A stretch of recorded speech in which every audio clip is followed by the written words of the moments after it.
Good morning friend, we are discussing about the revision through MCQ question of the 6 July 2022। ये हम insight के discuss करें। उसके बाद जो है इनसाइट सिक्योर का इनिशिएटिव हम डिस्कस करेंगे एंड उसके बाद कुछ इंपॉर्टेंट स्लाइड्स रहेगी, उसको हम यहाँ पे डिस्कस करने वाले हैं। Let's see the first question. First question TB से रिलेटेड है। याद रखिएगा, इसको जो है मिशन इंद्रधनुष में ऐड किया गया है, जिसमें अप्रोक्सीमेटली 9 डिजीज़ को कवर किया जाता है एंड 3 जो है रीजनल बेसिस पे जो है उसमें ऐड किया जाता है। फॉर एग्जाम्पल जेई की दवाई जो है उत्तर प्रदेश के गोरखपुर वाले एरिया में जो है इंप्लीमेंट की जा रही है। एनीवे, पहला जो स्टेटमेंट है ट्यूबरक्लोसिस से रिलेटेड, क्या ये बैक्टीरिया से कोज होता है, ये पूछा जा रहा है। सेकंड है टीबी को जो है वन पर्सन से जो दूसरा पर्सन है वो एयर के थ्रू भी स्प्रेड कराया जा सकता है। नंबर थर्ड, टीबी जो है ट्रीटेबल है एंड क्योरेबल डिजीज़ है। तो आपको बताना कौन सा यहाँ पे सही है। तो यहाँ पे तीनों की तीनों स्टेटमेंट सही है। टीबी जो है एक बैक्टीरिया से होने वाला एक रोग है। यू कैन सी है कौन सा नाम है बैक्टीरिया का, तो Mycobacterium tuberculosis that most often affect the lungs. तो ये अफेक्ट किसको करता है, किस ऑर्गन को, बेसिकली तो लंग्स को करता है। ट्यूबरक्लोसिस जो है क्योरेबल भी है और प्रिवेंटेबल भी है। टीबी जो है स्प्रेड होता है वन पर्सन से दूसरे पर्सन से through the air when person with lung TB cough sneeze spit and TB जो जर्म्स है एयर में पहुंच जाते हैं एंड एयर के थ्रू जब हम सांस लेते हैं वो दूसरे पर्सन में पहुंच सकते हैं। Okay, let's see the next question. Next question है it is known as Hansen disease. ये मैंने शायद पहले भी आपको बताया है कि ये हैंसन नाम के पर्सन के द्वारा खोजी गई थी। और पहले के टाइम पे क्या होता था कि अगर हमें डाइवोर्स लेना है तो ये एक रीज़न बन सकता था, लेकिन अब इसको हटा दिया क्योंकि ये क्यूरेबल डिजीज़ है और बैक्टीरिया से होने वाली है। Let's see, it is also known as Hansen disease. The disease can affect the nerve, skin, eyes and lining of the nose. ठीक है, it left untreated the nerve damage can result in the paralysis of hands and feet. मतलब अगर हमने इसको ठीक नहीं किया तो नर्व डैमेज हो सकती है जो रिजल्ट कर सकती है paralysis of hand and feet also. मतलब आपके हाथ पांव जो है काम करना बंद कर देंगे। तो ये नथिंग है, द बीमारी इज लिप्रोसी। ठीक है, और बाबा आमटे की जो संस्था है ना, उनके द्वारा इसमें बहुत अच्छा काम किया गया है। और बाबा आमटे के द्वारा जो है सेंट्रल इंडिया में एक डिजीज़ का प्रोग्राम भी चलाया गया। अगर एनजीओ का अगर आपको एग्जांपल देना हो सेंट्रल इंडिया में, अगर देखो इंडिया की जब हम बात करते हैं इस तरीके से आपको गए इसमें, अगर अलग अलग जगह पे जिसने एक अच्छा एनजीओ जिसने काम किया, फॉर एग्जांपल साउथ में आप कह सकते हैं या केरला वाले रीजन में है, एक था एजुकेशन से रिलेटेड, मैं फ़िलहाल इसको रिकॉल नहीं कर पा रही हूँ, मेरे हिसाब से साहित्य कुछ ऐसा करके था, बहुत अच्छा काम किया। बेसिकली उसी की वजह से जो है 100% वहाँ पे लिटरेसी है। एक योजना थी उनकी कुदुमश्री, एक अमूल का था, आप यहाँ पे वेस्टर्न इंडिया में कह सकते हो। सेल्फ हेल्प ग्रुप का भी इसका एग्जांपल दे सकते हैं। अच्छा, और सेंट्रल इंडिया में बाबा आमटे की जो ये लेप्रोसी को ख़त्म करने की या डिजीज़ को ख़त्म करने की कोशिश है, उनका एग्जांपल दे सकते हैं। यहाँ पे आप दे सकते हैं जो मिशनरीज़ आते हैं नॉर्थ ईस्ट में, मिशनरीज़ का कंट्रीब्यूशन बहुत ज़्यादा है उनके डेवलपमेंट में, उनको एक अच्छी एजुकेशन को प्रोवाइड करने में। तो ये सेल्फ हेल्प ग्रुप एनजीओ पूछा जा सकता है। और बहुत सारी है, जैसे फॉरेनर में अगर हम देखें तो ग्रीन पीस हमारी कंट्री में है। और हमारी कंट्री की अगर हम बात करें तो इन्वायरमेंटल प्रोटेक्शन से रिलेटेड जो है एक है ना नेशनल हिस्ट्री सोसाइटी, वो भी जो है अच्छा काम करती है और एक टाइप से एनजीओ ही है। और एनजीओ को रजिस्टर किसके थ्रू किया जाता है, सोसाइटी रजिस्ट्रेशन एक्ट ऑफ 1860 के तहत, है ना। और इसको जो रेगुलेट करते हैं 2 एक्ट है, बेसिकली फकरा आया था FCRA foreign contribution regulation act of 1976 2010 में इसको दोबारा से अमेंडमेंट किया गया, 2010 में सॉरी। नेक्स्ट 2019 में इसको अमेंडमेंट किया गया, 2020 में भी इसको अमेंडमेंट किया गया था। ये तो हो गया। और एक है फेमा वो जो है 10% ही कवर करता है, लेकिन मिनिस्ट्री ऑफ फाइनेंस के अंडर में आता है और ये मिनिस्ट्री ऑफ होम अफेयर के अंडर में आता है। एनीवे, हैंसन डिजीज़ की बात करते हैं जिसको हम लिप्रोसी के नाम से जाते हैं। In fact caused by bacteria that are called the mycobacterium leprae. जो बैक्टीरिया का नाम है ये है आपका, और ये सबसे छोटा भी है। माइकोबैक्टीरियम इज द सबसे smallest bacteria, right. This bacteria grow very slowly, it may take up to 20 year develop sign of the infection. मतलब बहुत ज़्यादा स्लोली होता है। This can affect the nerve, skin, eyes, lining of the nose, इसको ये affect कर सकता है। आगे बढ़ते हैं। Next regarding parliamentary committee, which of the following statement are correct. बताइए भाई इनमें से कौन सी स्टेटमेंट करेक्ट हो सकती है। Committee which are appointed or elected by the house और नॉमिनेशन बाय द स्पीकर। मतलब जो पार्लियामेंट्री कमेटी होती है उनको अपॉइंट या इलेक्शन करवाने का काम जो है nominated house of the nomination, मतलब नॉमिनेशन के थ्रू जाता है, करता कौन है, स्पीकर। सेकंड है committee would work under the direction of the speaker. क्या जो कमेटी है वो स्पीकर के अंडर में काम करती है। अगेन रिपीट, क्या जो कमेटी है वो स्पीकर के अंडर में काम करती है। क्या जो कमेटी है वो स्पीकर के अंडर में काम करती है। सेकंड पॉइंट ये बोल रहा है। And present its report to the house of the speaker. मतलब जो रिपोर्ट वगैरह है तो ये तो वो सेक्रेटेरिएट को दे दे या फिर स्पीकर को दे दे। Number third, committee which are establish by the prime minister as per the exigency of the time and need of the situation. मतलब ये है कि जो कमेटी है वो क्या प्राइम मिनिस्टर बना सकते हैं, ये आपसे पूछा जा रहा है। आई थिंक ये यहाँ पे प्रेसिडेंट होना चाहिए। देखो, जो सलाह देंगे वो प्राइम मिनिस्टर देंगे, लेकिन बनाता कौन है? प्रेसिडेंट बनाता है। आप करेक्ट पूछा जा रहा है तो बी सही है, फर्स्ट एंड सेकंड। मैं दोबारा से एक बार बता दे रही हूँ। Committee which are appointed or elected by the house or the nominated by the speaker. Committee which are under the direction of the speaker, speaker के अंडर के डायरेक्शन के अंडर ये काम करती है, नॉमिनेट भी यही करते हैं। और जो रिपोर्ट वगैरह पब्लिश की जाती है तो ये तो स्पीकर और सेक्रेटरी दोनों को दी जाती है। Committee under which establish by the prime minister ना होकर प्रेसिडेंट हो जाएगा, ठीक है। Let's see, parliamentary committee, the Lok Sabha describe the parliamentary committee as a committee which appointed or elected by the house. मतलब ये जो है या तो अपॉइंट भी किए जा सकते हैं या फिर इलेक्शन भी यहाँ पे हो सकता है by the house or the nomination of the speaker, तो स्पीकर के द्वारा, and which work under the direction of the speaker and present its report to the house of the speaker and the secretariat. Cabinet committee की जब हम बात करते हैं तो प्राइम मिनिस्टर जो है सेटअप कर सकता है, कैबिनेट कमेटी सेटअप कर सकते हैं, नॉट द पार्लियामेंट्री कमेटी, है ना। Which selected member of the cabinet and assign specific function to the committee. Let's see the next question. Next question है, आपको करेक्ट बताना है कोलेजियम सिस्टम से रिलेटेड। ओके, नंबर फर्स्ट है, there is no mention the collegium system either in the original constitution of India or successive amendment. मतलब ये है collegium का कहीं पे भी नाम नहीं है। बेसिकली हम जजमेंट में कहा जा सकता है, 3 जजमेंट आपको नहीं सुनी होगी। 1982 में आया था एक केस है, Sushil Chandra versus union of India का केस है। सेकंड में आपका लॉयर एसोसिएशन का ही केस है, 1992 में आता है।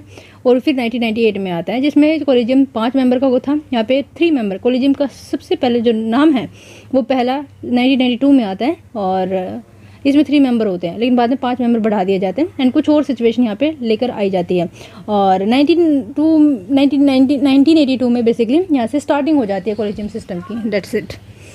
लेकिन यहाँ पे कहीं पे भी इसको ऐड नहीं लिखा गया है। सेकंड है, हाई कोर्ट जज are recommended by collegium system comprising the CGI and the 4 senior most जज। मतलब जो आपके कोलेजियम है वो जो हाई कोर्ट को अगर हमें अपॉइंट करना है तो वहाँ पे चीफ जस्टिस भी होना चाहिए और 5 अदर जजेस होने चाहिए जो सीनियर मोस्ट होंगे। तो आपको बताना कौन सा यहाँ पे सही की बात करते हो तो फर्स्ट सही है। Let's see, the collegium the जज in the supreme court invention it does not figure in the constitution. मतलब कोलेजियम जो है सुप्रीम कोर्ट की ही इन्वेंशन कहा जा सकता है, विच से जजेस the supreme court in the high court are appointed by the president and the speaker of the process the consultation. High court जो रिकमेंड किया जाता है कोलेजियम के द्वारा comprise the CGI and 2 senior most. तो याद रखिएगा हाई कोर्ट के लिए, देखो शायद ये मैंने अभी आपको नहीं बताया, लेकिन एक मैं आपको एक पेज दूंगी जिसमें बहुत सारी चीज़ें बता रखी है वहाँ पे कि कौन किसको अपॉइंट कर सकते हैं, कितने मेंबर होने चाहिए। बहुत हैंडी आती है जब आप उसके प्री के लिए प्रिपेयर करते हैं। एनीवे, पर मैं बता दे रही हूँ, हाई कोर्ट के जज को अगर आपको अपॉइंट करना है तो वहाँ पे एक CGI होना चाहिए और 2 अदर मेंबर या सीनियर मोस्ट मेंबर होने चाहिए। जो प्रपोजल है how is initiated by the CGI of high court. मतलब जो हाई कोर्ट है उसको भी कंसल्टेशन इंपॉर्टेंट हो जाता है, गवर्नर कंसल्टेशन इंपॉर्टेंट, प्रेसिडेंट का consultation, CGI chief justice of India consultation, तभी जो है पूरी प्रक्रिया हाई कोर्ट में अप्लाई की जाती है। बाकी आप देख लीजिए। Let's see the next question. और मतलब जो अगर आपसे पूछा जाए सुप्रीम कोर्ट का जिक्र कहाँ पे किया गया तो आर्टिकल आई थिंक 124 से लेके 148 तक जो है सुप्रीम कोर्ट का जिक्र है, part 5 of the Indian constitution में। अगर आपको इंट्रोडक्शन देना है तो इस तरीके से आप दे सकते हैं किसी भी आंसर का, है ना। Let's see the next question. The term परम सिद्धि, परम गंगा एंड प्रत्यूष अभी न्यूज़ में है, तो आपको बताना ये क्या है। नंबर फर्स्ट, क्या ये स्टूडेंट सैटेलाइट है। सेकंड, क्या ये ग्लेशियर लेक है या फिर लोन है मुद्रा के अंदर। नंबर थर्ड, या फिर सुपर कंप्यूटर है। मेरे हिसाब से तो सुपर कंप्यूटर होना चाहिए, तो डी यहाँ पे सही है। ग्लोबल रैंकिंग जो है सर्विस तो सुपर कंप्यूटर, टॉप 500 के भी लिस्ट आई है। देखो अगर वर्ल्ड में देखें ना तो फ्रंटियर है USA का जो टॉप कर रहा है ना। और सेकंड नंबर पर मुझे नहीं पता है, लेकिन पहले कौन था तो फुगाकू हुआ करता था जापान का। लेकिन हमारी कंट्री में अगर हम देखें तो as per the global service of super computer, वैसे सुपर कंप्यूटर की एक स्कीम भी आई थी ना 2017 में कि हमारे जितने भी रिसर्च एंड डेवलपमेंट के इंस्टीट्यूशन वहाँ पे सुपर कंप्यूटर होना चाहिए। और जो हमारे IIT एम्स वगैरह है, और एम्स के लिए अभी एक न्यूज़ भी थी कि जो एम्स है ना वो वहाँ के रीजनल बेसिस पे उनका नाम दिया जाएगा। उसको एम्स दिल्ली, एम्स मुंबई नहीं बोला जाएगा, बल्कि जो रीजनल लेवल पे जो नाम है ना उस हिसाब से उसको नाम दिया जाएगा। Anyway, global ranking service of the super computer top 500, India has only 3 top ranked super computer among 500। मतलब 500 में सिर्फ हमारे 3 ही हैं, none in the top 100, top 100 में कोई नहीं। लेकिन परम सिद्धि की बात करें तो 5.27 पी फ्लोप के, मतलब जो उनकी स्पीड नापी जाती है पी फ्लोप में नापी जाती है फ्लोप्स। परम गंगा यू कैन सी है, प्रत्यूष यू कैन सी है, लेट्स सी द। और ये कौन यूज़ करते हैं तो Indian meteorological department. At the same point of time अगर पूछा जाए ना ये सुपर कंप्यूटर कौन बनाता है तो CDAC की बेसिकली बहुत सारी जो है ब्रांचेज हैं, लेकिन CDAC की जो प्रमुख ब्रांचेज हैं वो है आपका पुणे के अंदर। CDAC पुणे बहुत सारे काम यही करता है हमारी कंट्री में। अगला क्वेश्चन देखते हैं, which reference to an elementary particle और fundamental particle consider the following statement. ठीक है, साइंस एंड टेक से आप इस क्वेश्चन को रिलेट करके देखिएगा। Fundamental particle called the quark came in 6 different flavour. देखो जो क्वार्क होते हैं ना वो 6 डिफरेंट होते हैं, बिल्कुल सही बात है, मैं बताएंगे इसके बारे में। Proton are made up of 2 down quark and 1 up quark, while neutrons contain 2 up quark and 1 down. मेरे हिसाब से ये जो है उल्टा दे रखा है। जो प्रोटॉन होते हैं उसमें 2 अप क्वार्क होते हैं एंड 1 डाउन होता है, जिसकी वजह से वो जो है उसका चार्ज होता है ना। और जो न्यूट्रॉन है उसमें 2 डाउन क्वार्क होते हैं और 1 1 क्वार्क होता है, जिसकी वजह से ये जो है न्यूट्रल होता है। ठीक है, तो फर्स्ट यहाँ पे सही है। Elementary particle are the smallest non building block of the universe, they are tough to have no internal structure, meaning that research think about them as a 0 dimension point that take up no space. Electron are probably the most familiar elementary particle. मतलब ऐसा माना जाता है quark जो है कोई space नहीं घेरते हैं, तो इस वजह से हम उसको पॉइंट चार्ज लेके चलते हैं। और फंडामेंटल पार्टिकल कॉल्ड क्वार्क, मतलब 2 टाइप के हमारे फंडामेंटल पार्टिकल है, एक परहैप्स क्वार्क है, एक का मैं शायद नाम भूलें, शायद बोजोन्स होंगे, है ना। और उनकी वजह से ही जो है 12 पार्टिकल डिफरेंटली बनते हैं। इसकी वजह से 6 पार्टिकल बने, उसकी वजह से 6 अदर पार्टिकल, तो 12 फंडामेंटल पार्टिकल है वैसे, लेकिन इसमें मोस्ट फंडामेंटल जो है क्वार्क ही माना जाता है। ठीक है, बाकी आप खुद पढ़िए, इतना साइंस मुझे नहीं आता है। Anyway you can see here the quark कैसे बनते हैं। प्रोटॉन है, यहाँ पे 2 अप क्वार्क है, यहाँ पे 2 डाउन क्वार्क है। एंटी प्रोटॉन में 2 अप क्वार्क है, लेकिन एंटी वाले ही है। यू कैन सी लैम्डा किस तरीके से बना है।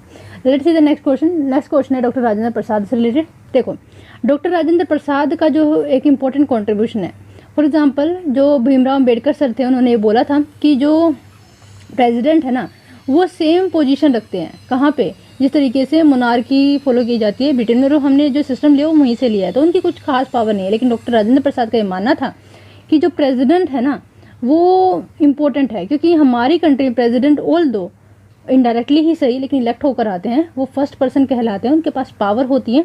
और जो KR नारायण सर थे, उन्होंने बोला था कि जो प्रेसिडेंट है वो जो है इमरजेंसी लैंप का काम करते हैं, जब भी हमारी कंट्री को ज़रूरत होती है तो ये अपनी अथॉरिटी को असर्ट करते हैं, but at the same point of time जब नॉर्मल सिचुएशन होती है तो ये अपना काम बड़े स्मूथ करते हैं, तो इनका कोई ज़्यादा कंट्रीब्यूशन नहीं देखने को मिलता। क्राइसिस के टाइम पे ये हमारी कंट्री का हैंड होल्ड करते हुए नजर आते हैं। ठीक है, एनीवे डॉक्टर राजेंद्र प्रसाद के बारे में यहाँ पे बात है। ये was the first president of independent India, का स्टेटमेंट सही है। किनके द्वारा जो है फूड एंड एग्रीकल्चर मिनिस्ट्री ली गई थी in the central government after the 1946 election. Number 3 है he serve as the president of the constituent assembly of India, तो ये प्रेसिडेंट थे, बिल्कुल सही बात है, तीनों की तीनों स्टेटमेंट सही है।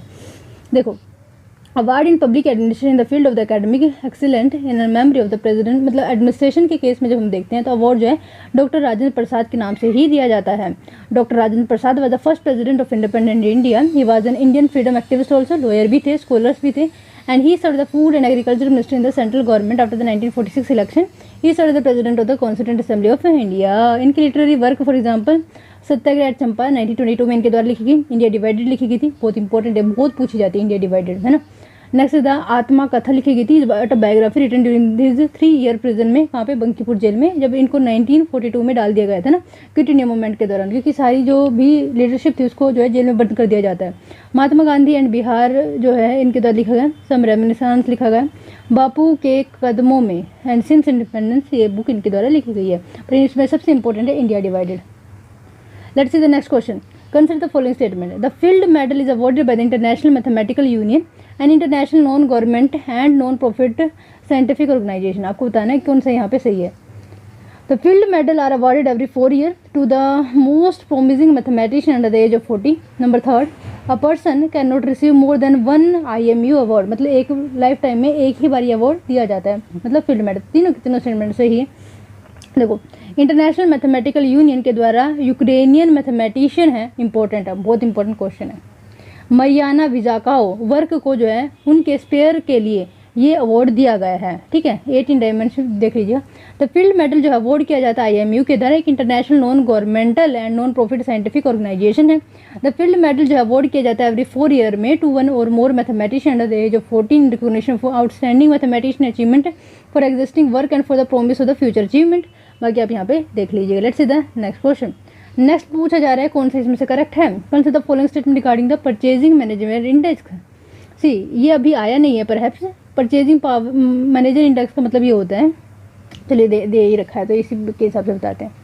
आपको करेक्ट बताना है। It is compiled and release by the confederation of Indian industry. Number second, PMI index above 50 represent कि जो बिजनेस एक्सपेंड हो रहे हैं and when compare to the previous year. आपको बताना है कौन सा यहाँ पे सही है। देखो, परचेजिंग मैनेजर इंडेक्स जो इंडिकेटर होता है बिजनेस एक्टिविटी का, both in manufacturing and the service sector. मतलब ये जो है जब हम मैन्युफैक्चरिंग करते हैं ना, परहैप्स उनके गेट में कितनी कॉस्ट आई है, कितना प्रोडक्ट डेवलप हुआ है, कितना स्टॉक है, कितना इन्वेंट्री, वो सबको ये जो है मेजर करते हुए चलता है।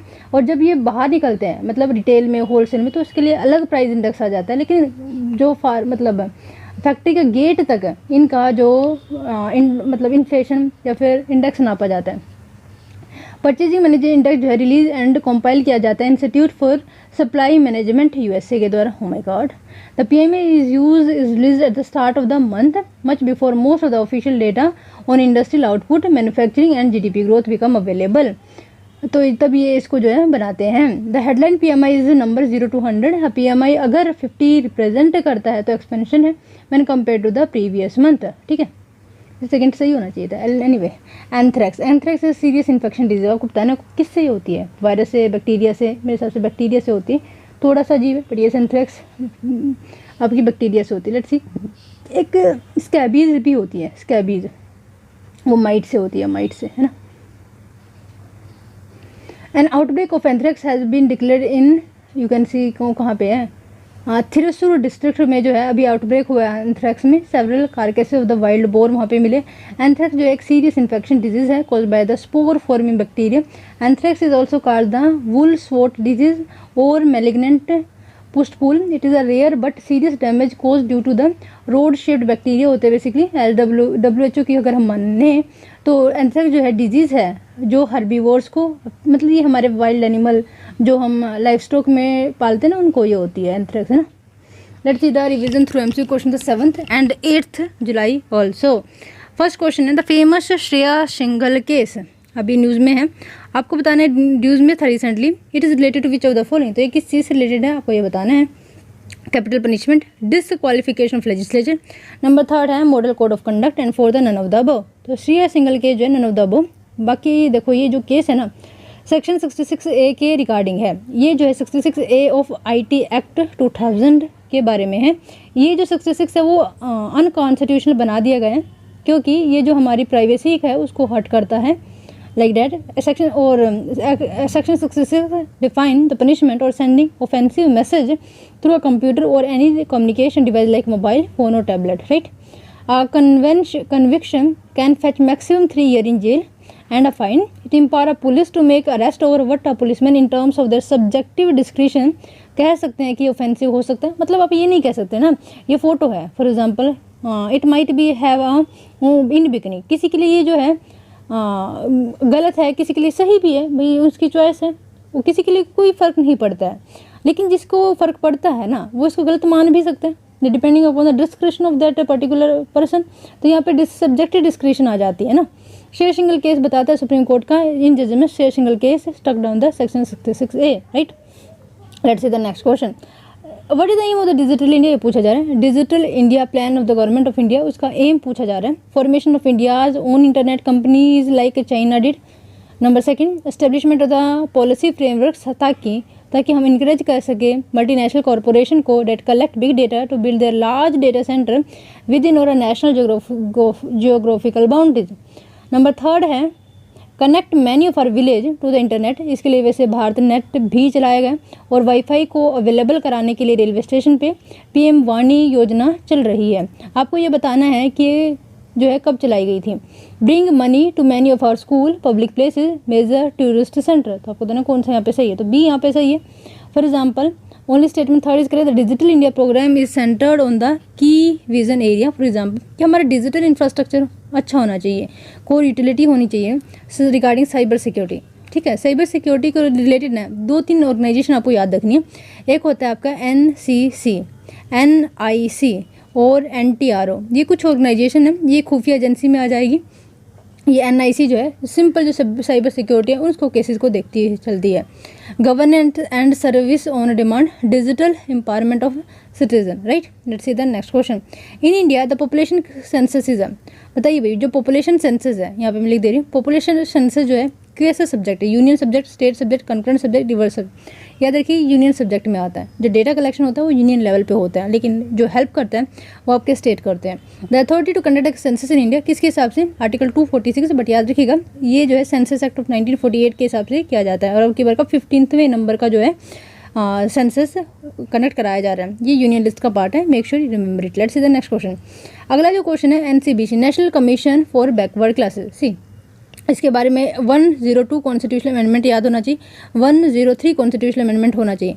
यहाँ पे जो है 102 के तहत जो है नेशनल कमीशन बनाया गया था बैकवर्ड क्लासेस को, और इसका जो प्रावधान है आर्टिकल 338 में परहैप्स दिया गया है। 338 में एससी पॉपुलेशन, 338 में एसटी पॉपुलेशन है, एंड 338A में ओबीसी है, और इसी का ही जो जिक्र आर्टिकल 340 में भी मिलता है। अभी हम देखेंगे आगे।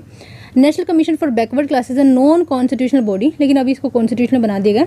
Under the ministry of social justice पहले हुआ करता था, can say the commission consider inclusion and exclusion from the list of the communities notified at the backward और द जॉब रिजर्व, मतलब जो जॉब रिजर्वेशन दिया जाता है उसको जो है बैकवर्ड बताने का काम नेशनल कमीशन फॉर ये बैकवर्ड क्लासेस करता है।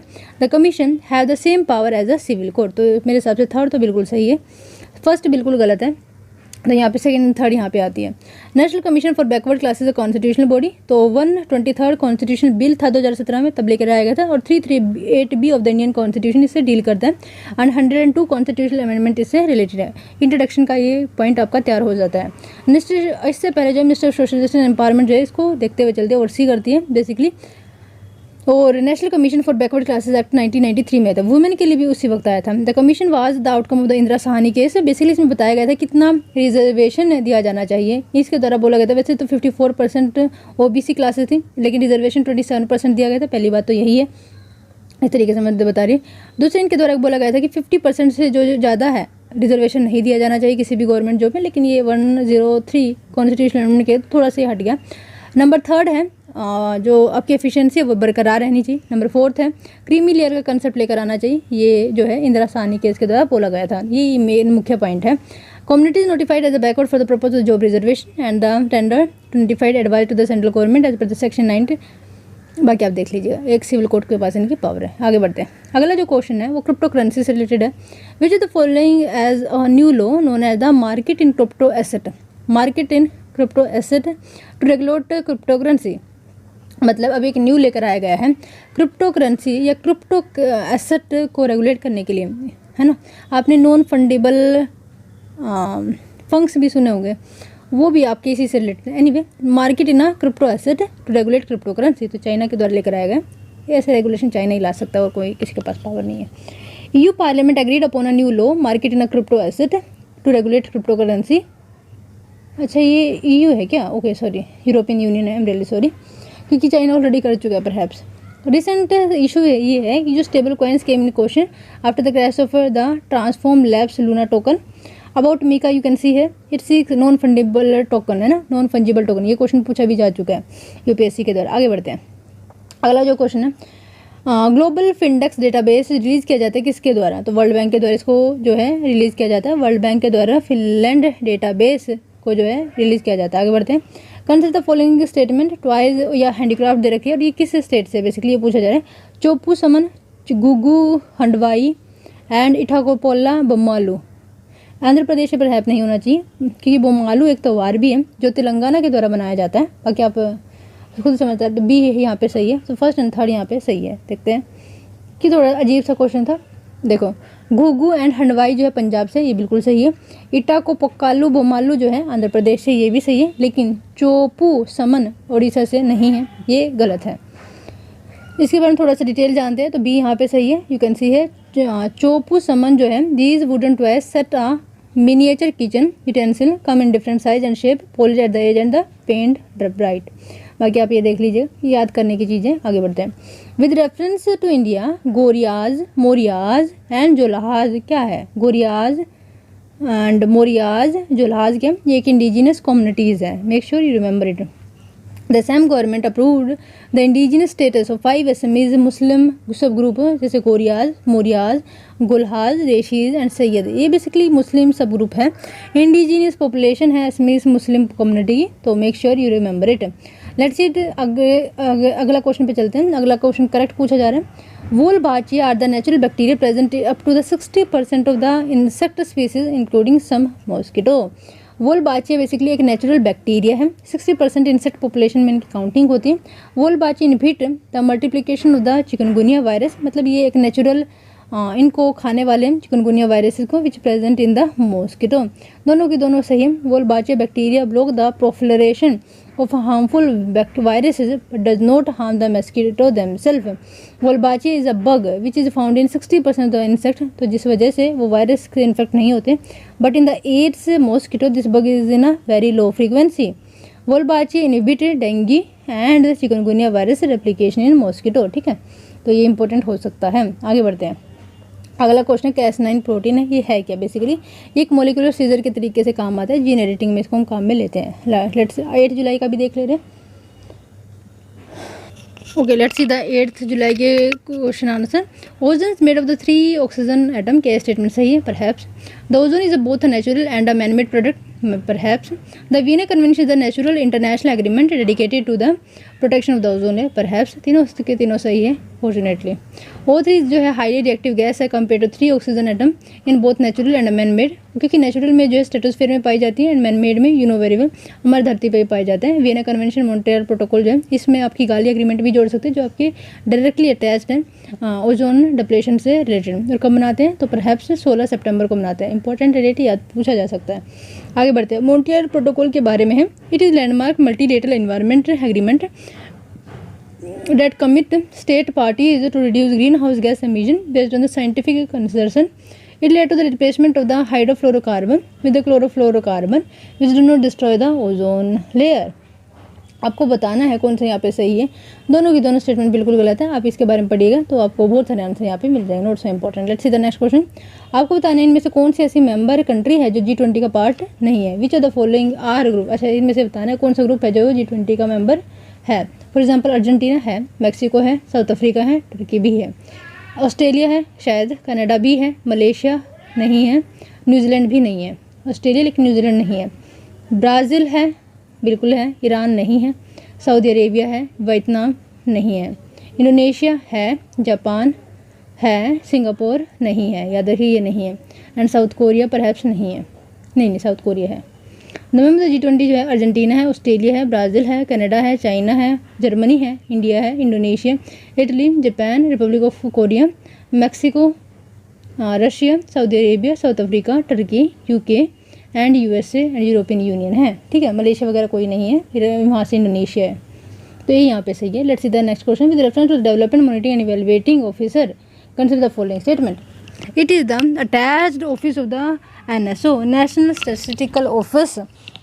सेकेंड स्टेटमेंट पे चलते हैं। It support the government achieve the national development agenda through the monitoring and evaluation of the government of policies and program. आपको बताना कौन सा यहाँ पे सही है। तो बी यहाँ पे से development of monitoring and evaluation process is an attached office of the NITI Aayog. बाकी आप यहाँ पे देख सकते हैं। अगला question, state food security and nutrition the world is an annual flagship report, किसके द्वारा इसको जो है बनाया जाता है, ये पूछा जा रहा है। State of food security nutrition in the world flagship report है, किसके द्वारा ये बनाई जाती है। तो 1, 2, 4 एंड 5, थर्ड को छोड़ के सबके द्वारा। Food and Agriculture Organization, International Fund for Agriculture Development, United Nation World Food Program, WHO, लेकिन यहाँ पे जिसका नाम नहीं है वर्ल्ड रिसोर्स इंस्टीट्यूट जो है यहाँ पे इन्वॉल्व नहीं होता है। ठीक है, तो डी यहाँ पे है। You can see here the world food insecurity in the world. 6 जुलाई को जो है इसको पब्लिश किया गया यूनिसेफ के द्वारा, IFAD इनका event.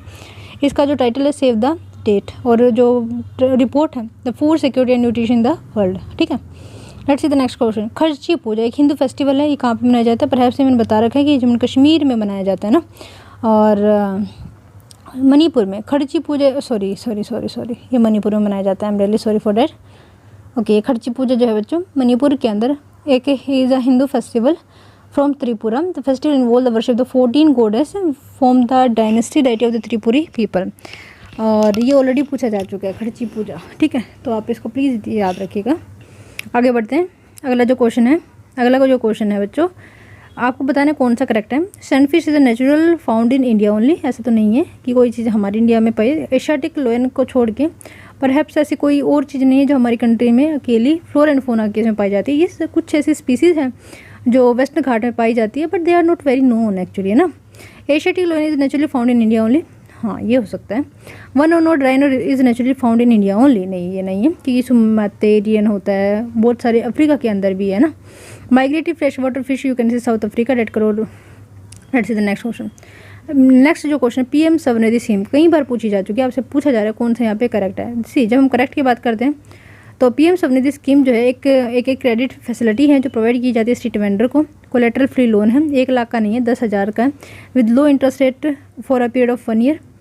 The scheme is a part of आत्मनिर्भर भारत पैकेज, बिल्कुल सही बात है। और सिडबी को जो है यहाँ पे रिस्पॉन्सिबिलिटी दी गई है इसको इम्प्लीमेंटेशन करने की, तो बी एंड सी यहाँ पे से ये करेक्ट पूछा गया था। Ministry of housing and urban affair loan the PM street vendor Nidhi Yojana, तो ये भी याद रखना, ministry of housing and urban affair के इधर इसको लॉन्च किया गया to empower the street vendor by not only extending loan to them but also for the holistic development and economic upliftment, क्योंकि कोविड-19 की वजह से जो भी इम्पैक्ट हुआ है उसको जो है ये ठीक कर सकें, उसको जो है रिस्टोर कर सके। The scheme intended to facilitate collateral free working capital loan up to 10,000 1 year के लिए and approximately 50 lakh street vendor को यहाँ पे कवर किया जाएगा। स्मॉल सिडबी जो है यहाँ पे इसको इम्प्लीमेंट करेगी, लेकिन under ministry of housing and urban affair. Okay, अगला जो क्वेश्चन है शिकागो कन्वेंशन, एक बुदापेस्ट कन्वेंशन भी है, तो याद रखिए वो साइबर सिक्योरिटी से रिलेटेड। बुदापेस्ट हंगरी कैपिटल है बेसिकली बुदापेस्ट, वहाँ पे एक कन्वेंशन हुई थी जो साइबर सिक्योरिटी से रिलेट करती है, साइबर सिक्योरिटी से रिलेट करती है।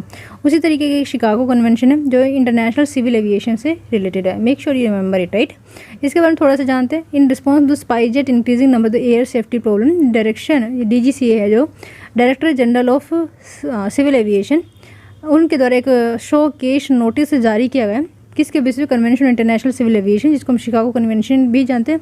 7 दिसंबर 1944 में इसको बनाया गया था सेकेंड वर्ल्ड वार के दौरान by 52 state. India is also part of this. The convention on international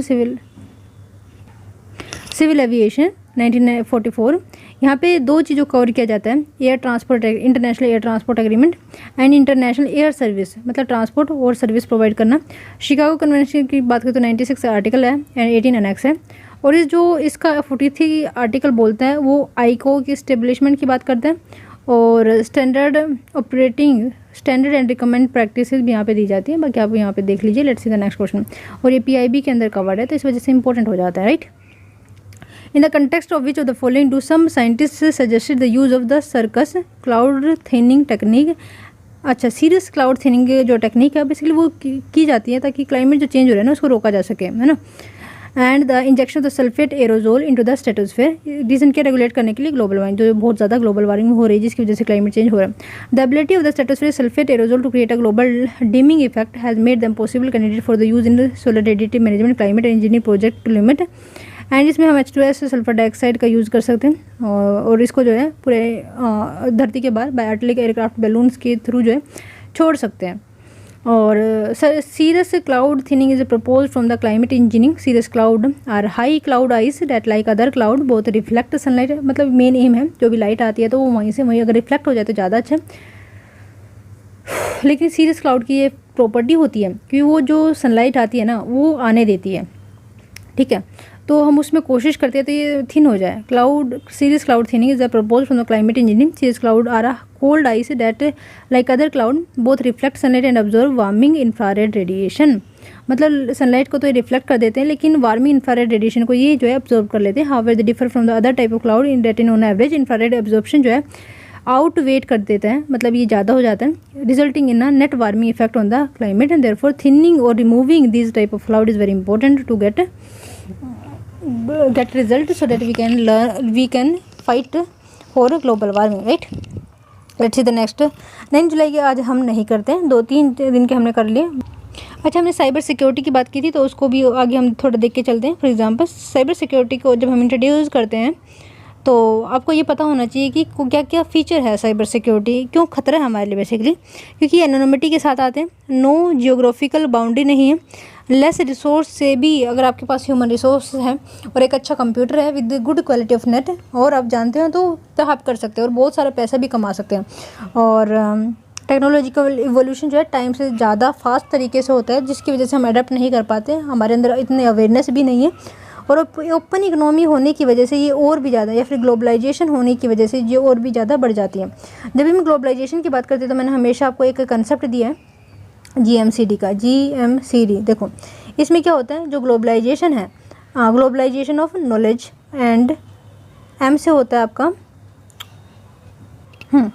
morality in leadership, number 3 होता है आपका collective cooperative and humanistic approach, and D से होता है कि डेमोक्रेटिक प्लूरलिज्म के ऊपर फोकस होना चाहिए। ठीक है, ओके।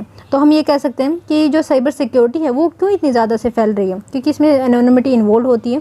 सेकंड, हम कह सकते हैं कि कोई ज्योग्राफिकल बाउंड्री नहीं होती है, और ये तब बहुत ज़्यादा बढ़ जाती है जब ग्लोबलाइजेशन के वर्ल्ड में रहते हैं, कोई जो बाउंड्री वगैरह कंसेप्ट नहीं है। यहाँ पे लेस रिसोर्स से भी जो है आप एक कंप्यूटर को हैक कर सकते हैं, कम रिसोर्स से कह सकते हैं।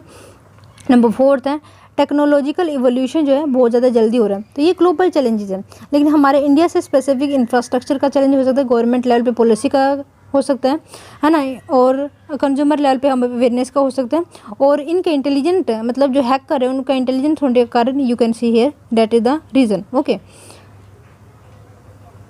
हमारी कंट्री के द्वारा जो है कौन कौन सा मेजर लिया गया है, शायद मैं बता रही थी, बुदापेस्ट कन्वेंशन को हमने साइन नहीं किया, लेकिन रशिया ओन्ड एक कन्वेंशन है जो लेकर आने की कोशिश की जा रही है, and we support that thing. Anyway, policy and legislative framework में जब हम बात करते हैं कोई ऐसा लॉ नहीं है, लेकिन IT एक्ट 2000 है, बस इसमें लीगल फ्रेमवर्क के बारे में यहाँ पे बताए गए बहुत सारी चीज़ें हैं, जैसे हमने अभी बात की 66A section 66A of cyber security act, उसी के बारे में बेसिकली वहाँ पे दिया गया है। 2008 में भी कोशिश की गई थी, 13 है वॉन्स एंड रिस्पॉन्ड करने के लिए हमारी कंट्री के अंदर, ये इंपॉर्टेंट है 13। एंड सेक्टोरल सर्ट भी है डिफेंस एंड फाइनेंस में, मतलब हर एक सेक्टर में मतलब स्पेसिफिकली अलग से एक सर्ट तैयार किया गया है कुछ स्पेसिफिक डिपार्टमेंट के लिए, डिफेंस के लिए, फॉर एग्जांपल इसरो के लिए लाइक डेट। NCIIPC भी है डिटेक्ट एंड रिएक्ट करने के लिए, और IGC भी है। 13 का काम यू कैन सी NWAS है, 24/7 साइबर एंड स्कैन करता रहता है, and net information security assurance program भी चलाया गया है। ह्यूमन रिसोर्स की बात करें तो information security education and awareness program भी चलाया गया है गवर्नमेंट के द्वारा। और 2008 में न्यू साइबर क्राइम जब बढ़ रहे थे तो उसको डेफिनेशन ऐड की गई थी, जिसमें हमने डाटा था डेटा अगर लीक होता है तो E-कॉमर्स अगर फ्रॉड होता है, साइबर टेररिज्म फैलता है, और वीडियो यूट्यूब या फिर योवेरिज्म होता है, तो उसको हमने यहाँ पे ऐड किया था। तो हम 2 लेजिस्लेशन का हवाला दे सकते हैं। IT मतलब एक ही है वैसे तो एक्ट, और बाद में इसको डेफिनेशन 2008 में थोड़ा सा चेंज किया गया था as per the demand of the time. और NIC सर्ट दोनों इंपॉर्टेंट, NTRO भी इंपॉर्टेंट है ना। अब बात करते हैं 7 सन ऑफ महात्मा गांधी, ये इंपॉर्टेंट हो जाता है, ये एथिक्स पॉइंट ऑफ से बहुत ज़्यादा इंपॉर्टेंट हो जाता है। जब हम 7 सन ऑफ महात्मा गांधी की बात करते हैं तो पहला, pleasure without conscience is nothing but कुछ नहीं है। सेकंड है wealth without work, education without character is no education at all, commerce without morality, and worship without sacrifice, politics without character, and science without humanity. ये जो है अगर आपके पास ये चीज़ नहीं है, फॉर एग्जांपल आप प्लेजर है लेकिन आपके अंदर कौन सा ही नहीं है, तो उस प्लेजर का कोई बेनिफिट नहीं है। अगर आपके पास वेल्थ है लेकिन फिर आप काम नहीं कर रहे हो, फिर भी आपके पास वेल्थ है तो कोई फ़ायदा नहीं है। एजुकेशन अगर आपके पास है लेकिन आपके अंदर अच्छा करेक्टर नहीं है, तो आपके पास एजुकेशन कोई काम की नहीं। ये महात्मा गांधी जी के द्वारा बोला गया था। नेक्स्ट द कॉमर्स आप करते हो लेकिन मोरालिटी नहीं है आपके अंदर, ठीक है। वर्शिप करते हो लेकिन सेक्रीफाइस की कोई भावना नहीं है, तो no worship at all. Politics आप करते हो लेकिन कैरेक्टर नहीं है, अगेन एजुकेशन टाइप से ही। साइंस तो है लेकिन ह्यूमैनिटी नहीं है, तो कोई फ़ायदा नहीं हो साइंस डेवलपमेंट का, है ना। ओके, अब थोड़ा सा ये देख ले रहे कोस्टल रेगुलेशन जो अभी न्यूज़ में आ गया। तो CRZ में, CRZ मतलब कोस्टल रेगुलेशन जोन है, जो वहाँ पे इकोलॉजिकल सेंसिटिव एरिया है उसके अंडर कवर किया जाता है अराउंड द, फॉर एग्जांपल ये हमारा क्या है, ये हमारा कोस्टल जोन है। जो भी यहाँ पे इकोलॉजिकल सेंसिटिव एरिया है CRZ में उसके रेगुलेशन की बात की जाती है। ओके, सेकंड देखते हैं CRZ में अर्बन डेवलपमेंट कितना होगा शोर लाइन पे, उसके बारे में हम देखते हैं। CRZ में जो है रूरल एंड अर्बन एरिया की बात की जाती है CRZ 3rd में, और थर्ड को जो है अगेन से कैटेगराइज किया जाता है CRZ थर्ड ए में और CRZ बी में, और ये रूरल एरिया की कैटेगराइजेशन है। Densely populated area with the population density अगर इतने है पर स्क्वायर किलोमीटर तो 50 मीटर का जो एक लाइन ड्रॉ की जाती है ना उससे दूर ये डेवलपमेंट हो सकती है। सेकंड है एरिया विद पॉपुलेशन डेंसिटी इतने से अगर कम है तो कि क्या होगा। एंड CRZ जो है aquatic area up to territorial limit. तो ये सारी चीज़ें यहाँ पे कवर की जाती है, right. Let's see the next point.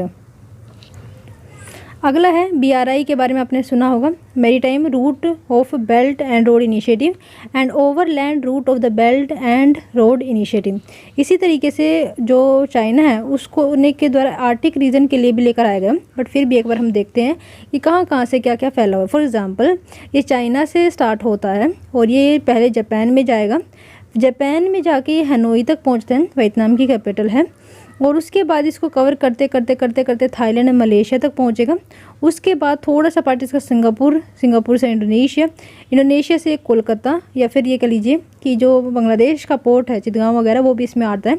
उसके बाद कोलंबो, उसके बाद ग्वादर पोर्ट है, और उसके बाद मतलब ईरान से रेड सी में जाते हुए इस तरीके से आएगा। दूसरा इसका जो पार्ट है वो डिजिबूटी चला जाता है एंड उसके बाद कीनिया चला जाता है, फिर से ये उसको जोड़ेगा।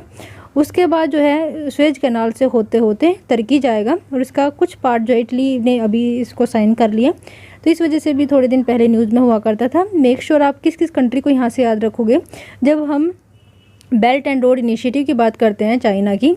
तो याद रखिएगा जो आपका साउथ चाइना सी में है, फॉर एग्जांपल आपका जापान है, वियतनाम है, सिंगापुर है, ये आपको बांग्लादेश है, कोलंबो है, ग्वादर है, उसके बाद डिजिबूटी, कीनिया है, स्वेज कैनाल से होते हुए इटली है। ये कंट्री आपको याद रखनी है। उसी तरीके से जब हम ओवरलैंड रूट ऑफ BRI की बात करते हैं तो फॉर एग्जांपल ये बीजिंग से स्टार्ट होते हुए कुछ पार्ट रशिया में जाता है, कुछ पार्ट काजाख्स्तान में जाता है, मतलब वहाँ से काजाख्स्तान ईजी पड़ जाता है। ये चाइना होते होते ये मतलब खुद चाइना में है, ये इतना पार्ट चाइना के अंदर, ये चाइना के अंदर है, चाइना के अंदर है। इसी का ही ओवर एक्सटेंशन शायद पाकिस्तान में मिले, पर पाकिस्तान का यहाँ पे CPEC का मॉडल यहाँ पे नहीं है, बट एनीवे नहीं है तो कोई बात नहीं है, पर ये बनाएगा ज़रूर। उसके बाद जो है ये जितने भी अफ़गानिस्तान वगैरह कंट्री हैं सेंट्रल इंडिया से जाते जाते जाते जाते तुर्की होते हुए जाएगा, तुर्की जाते जाते जाते एथेंस मतलब जो आपकी ईस्टर्न यूरोप कंट्री है वहाँ पे पहुँचेगा, काजाख्स्तान से मॉस्को, मॉस्को से जर्मनी वगैरह तक ये पहुँचने की राह देख रहा है। और इसका मेन एम है अच्छा रोटरडम वगैरह जर्मनी की जो इंपॉर्टेंट पोर्ट है वहाँ तक इसको हथियाना। ओके, तो यहाँ पे हम कह सकते हैं कि north Africa, eastern Europe, most of the eastern Europe and south Asia, कई सारे कॉन्टिनेंट यहाँ पे इन्वॉल्व हो चुके हैं। अच्छा, डिफाइनिंग फेडरलिज्म, अच्छा ये बहुत इंपॉर्टेंट कंसेप्ट है भाई, इसको थोड़ा सा ध्यान से सुनिएगा। देखो फेडरलिज्म, ड्यूअल फेडरलिज्म होता है view the constitution as giving a limited list of power to the national government leaving the rest to the sovereign state. मतलब फॉर एग्जांपल ड्यूअल फेडरलिज्म का मतलब ये होता है जिस तरीके से USA कॉन्स्टिट्यूशन है, मतलब फेडरल को बहुत ज़्यादा कम पावर दी गई है। अगर मैं आपसे पूछूँ हमारी कंट्री में फेडरल फीचर कौन कौन से हैं, तो आर्टिकल मैं कुछ बता दे रही हूँ। फॉर एग्जाम्पल फेडरल फीचर की बात करते हैं तो हमारी जो 7th शेड्यूल है वो आर्टिकल 368 है। बेसिकली इसमें ये बोला गया कि अगर आपको आर्टिकल 368 अगर चेंज करना है तो हाफ ऑफ द स्टेट से परमिशन लेनी पड़ेगी, और आपके कुछ प्रोविजन है, फॉर एग्जांपल 7th शेड्यूल हो गया, कुछ प्रोविज़न है for example article 54, article 55 election of a president से रिलेटेड। उसी तरीके से आर्टिकल एक्सटेंशन पावर है 74 के तहत एंड आर्टिकल 162 के तहत। अगर इनको चेंज करना है तो हाफ ऑफ द स्टेट से चेंज करवाने की ज़रूरत है। उसी तरीके से कुछ जुडिशियल पावर है, फॉर एग्जांपल पार्ट 5 में चैप्टर 4 बेसिकली सुप्रीम कोर्ट के जज को हटाने का प्रोसीजर यहाँ पे दे रखा है। उसी तरीके से हाई कोर्ट है पार्ट 6 में चैप्टर 5 में, और इसी तरीके से लेजिस्लेटिव जो पावर है उसके बारे में, लेजिस्लेटिव के बारे में बताऊंगी थोड़ा। फिर GST काउंसिल है, उसके बारे में अगर आपको चेंज करना है तो भी हाफ ऑफ द स्टेट से आपको परमिशन लेनी पड़ेगी। तो ये कुछ फेडरल फीचर्स हैं हमारे कॉन्स्टिट्यूशन के, और इमरजेंसी के टाइम पे यूनिटरी हो जाते हैं, ये भी याद रखिएगा। और अगर हम यूनिटरी फीचर की बात करते हैं तो वो कौन कौन से हो सकते हैं, फॉर एग्जांपल जो भी हमारे वॉचडॉग है उनका जब भी नियुक्त हो, चाहे वो इलेक्शन कमीशन हो, कैग हो, फाइनेंस कमीशन हो, राज्यसभा हो, क्योंकि अनसिमेट्रिकल सीट वहाँ पे बांटी गई है और वहाँ पे 12 मेंबर वहाँ पे एडिशनल नॉमिनेट किए जा सकते हैं। तो ये सारे के सारे जो है यूनिटरी फीचर में आ जाते हैं। उसी तरीके से प्रेसिडेंट जो है वो आर्टिकल 155 के तहत गवर्नर की अपॉइंटमेंट करना, और एक प्रोविजंस हो रहे हैं यहाँ पे, पर ठीक है आप इतना याद रखें ये सारे के सारे यूनिटरी फीचर में आते हैं। और कल शायद मैं इससे रिलेटेड एक लेक्चर भी परहैप्स बना दूँ या फिर इसमें ही ऐड कर दिया जाएगा। एक होता है cooperative federalism, federalism as a cooperative federalism of inter governmental nation in delivering the goods and services, right. Number third है मार्बल केक फेडरेशन भी होता है, as the colour are mixed in the marble cake as a function are mixed in the American federal system, view the level of the government as being in a competition for providing package. मतलब ये competitive federalism है, हमें दोनों के साथ चलना है, cooperative के साथ भी चलना है, कम्पिटिटिव के साथ भी चलना है। बेसिकली ये कंपटीशन अच्छा भी है बुरा भी है, दोनों इसके फ़ायदे हैं। नीति आयोग बेसिकली ये डेवलप करने की कोशिश करता है on the basis of the various reports, ताकि जो स्टेट है वो अपने आप को बेहतर करने की कोशिश करे, राइट। कुछ ऐसे प्रोविजंस है जहाँ पे सेंटर जो है डायरेक्टली इम्पैक्ट नहीं कर सकता as per the federal structure of the government. अगर आपसे पूछे कि फेडरल वर्ड का यूटिलाइज क्यों नहीं किया, आप मुझे बताइएगा। एनीवे, एथेनॉल ब्लेंडिंग की बात करते हैं बच्चों की, क्या क्या होता है। देखो अगर ये हम लेकर आते हैं तो बस इसका बेनिफिट सुन लिए, हमारी जो फॉरेक्स है उसको बचाएगा, इन्वायरमेंटल बेनिफिट है, इंश्योर हम एनर्जी सिक्योरिटी कर सकते हैं, बैकवर्ड लिंकेजेस कर सकते हैं, एग्रीकल्चर के लिए जो है फूड प्रोसेसिंग इंडस्ट्री यहाँ पे डेवलप होगी, मैन्युफैक्चरिंग सेक्टर के बूस्ट करेगा। और केस स्टडी आप देख सकते हैं ब्राज़ील में जो ब्लेंडिंग होती है वो 27% हो चुकी है। इसका रीज़न वन ऑफ द ये है कि वहाँ पे जो पंचायती राज इंस्टीट्यूशन है ना वहाँ पे पावर दे रखी है ना। फिर यहाँ पे कुछ इसके प्रॉब्लम भी है, कंसर्न्स भी है, इसको भी देख लेते हैं। फूड सिक्योरिटी के अफेक्ट कर सकते हैं, एग्रीकल्चर प्रैक्टिस जो है अनसस्टेनेबल हो सकती है, एफिशिएंट यूटिलाइजेशन परहैप्स ना हो और लॉस ऑफ रेवेन्यू। फिर प्रोड्यूसर को क्या क्या जो है यहाँ पे डिसएडवांटेजेस पोजीशन पे आ जाएगा, डिमांड सप्लाई मिसमैच हो जाएगा, क्योंकि कुछ स्टेट में बहुत अच्छा बनता है कुछ स्टेट में नहीं है, क्योंकि रीजन अलग अलग हो सकते हैं। Restriction on inter state movement and challenge faced by consumer also, कि डिक्रीज इन फ्यूल एफिशिएंसी और higher price of E20 vehicle. Okay, standard NITI Aayog के द्वारा क्या बोला गया, increase use of water saving crop. Second है increase production the second generation biofuel, single window clearance मिलनी चाहिए, टैक्स इंसेंटिवाइज देना चाहिए, क्योंकि ऐसा माना गया है 2 रुपये कम में मिलता है अगर ब्लेंडेड फ्यूल अगर आप यूज़ करते हैं। इवन गडकरी सर के द्वारा बोला भी गया कि 2025 तक हम जो है dependency on petrol might be reduce very significantly, even reduce to zero. अच्छा, अब टेक्नोलॉजी की बात है, फर्स्ट जी में, सेकंड जी में, थर्ड जी में, 4G में, 5G में क्या क्या हुआ है। फॉर एग्जांपल पहले वॉइस बेस्ड हुआ करते थे, फिर मैसेजिंग आया, फिर डेटा का भी 2G में यूटिलाइज हुआ, 3 में data awareness cloud computing streaming वगैरह हो गई, और 4G में IoT NBT आ जाएगा, इंटरनेट ऑफ थिंग भी आना स्टार्ट हो गया, और 5G में है enhanced mobile broadband connectivity and critical communication जो है यहाँ पे बहुत ज़्यादा फास्ट हो जाएगा। अगर 5G स्पेक्ट्रम की बात करें तो किस किस के ऑपरेट करते हैं, 24 GHz, 6 GHz, 1 GHz, लो बैंड है, mid band and high band, अलग अलग टाइप से ये है। उसके बाद ये बहुत इंपॉर्टेंट है, इस वजह से मैं इसको हर रोज़ पढ़ाती हूँ ना। No poverty, no hunger, good health and wellbeing, quality education, gender equality, clear water and sanitation जिसको हम वॉश भी बोल सकते हैं, affordable and clean energy, decent work and economic growth, industry innovation and infrastructure leads to the creation. Next is the reduce in equality, sustainable cities and communities. उसके बाद हमारा जो responsive consumption and production, climate action, life below water, biotic abiotic दोनों को आप यहाँ पे highlight कीजिएगा, life on land and peace, justice and strong institution, and for to achieve this we have to partnership. तो वो आर्टिकल 17 में मतलब गोल नंबर 17 में दे रखा है। अब बात करते हैं Ramsar convention 1971 and waterfall convention, India part of it, there are 27 Ramsar site. Stockholm convention 1972, NAP जो है result of it. Convention on international trade in endanger species with flora 1973, Washington convention legally binding है। Convention on migratory speed, convention on migratory speed you can see here, UNEP। Nairobi convention 1982 for achieving the sustainable development, 10th anniversary of Stockholm. Vienna Convention 1985 for the protection of the ozone layer, it is not legally binding. Montreal Protocol 1987 जो zone depleting substance यहाँ पे है, it is reduce the venom, ozone declaration, universal treaty and this are the legally binding. Montreal protocol में बता चुकी कि कौन कौन सी की काली एग्रीमेंट भी इसमें आया। ब्रundtland कमीशन 1980 सस्टेनेबल डेवलपमेंट की यहाँ पे बात की गई थी।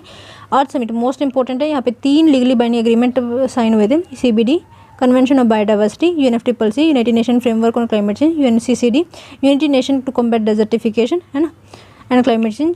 एजेंडा 21 1990 सस्टेनेबल डेवलपमेंट की बात करता है, अर्थ समिट इसको बोला गया। 21 रेफर की 21st सेंचुरी के लिए, ये नॉन बाइंडिंग है, याद रखिए, इंपॉर्टेंट है। UNFCCC का मतलब है 1992 में आया था, ताकि हम ग्रीन हाउस को रिड्यूस कर सकें।